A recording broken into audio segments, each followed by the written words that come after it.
நானும் ரவுடிதான் படத்தின் வெற்றிக்கு பின் ரசம் கூட்டு பொரியல் அப்பளத்துடன் அந்த கூட்டணியை இலையோடு நகர்த்தி கொண்டு வந்தார் தயாரிப்பாளர் ஏஎம் ரத்னம். அப்புறம் கூட்டு தனியாக பொரியல் தனியாக போய் கடைசியாக மிஞ்சியது விஜய் சேதுபதி மட்டும்தான். இருந்தாலும் இந்த படத்தை நானும் ரவுடிதான் படத்தை விட பெரிய ஹிட்டாக்கி காட்டல, என் பேரு ரத்னமே இல்ல என்கிற கோபத்துடன் அவர் உழைத்த உழைப்பு தான் இப்போது சிறப்பாக வந்து நிற்கிறதா.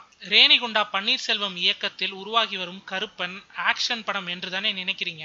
அருமையான காதல் படமாக வந்திருக்கிறதாம் அது. விஜய் சேதுபதி கெரியர்ல வேற லெவல் படமாக இருக்கும் என்று இப்பவே பாராட்டு குரல்கள் கேட்க ஆரம்பித்து விட்டன கோடம்பாக்கத்துல. முதல் படமான பலே வெள்ளைய தேவாவில் படு பயங்கரமாக காலை வாரிய நடிகை தன்யா, அதுக்கப்புறம் பிருந்தாவனம் படத்துல நம்மை கொள்ளை கொண்டார் அல்லவா, அவருக்கும் கருப்பன் பெரிய வெற்றியை தந்து இண்டஸ்ட்ரியில இருக்கும் கீர்த்தி சுரேஷ், ஸ்ரீதிவ்யா புகழில் ஓட்டை போடும் என்று கணிக்கிறார்கள். ஒல்லி பில்லி தன்யாவை ஓங்குதாங்கு விஜய் சேதுபதி காதலிப்பதுதான் சற்றே டொயிங்.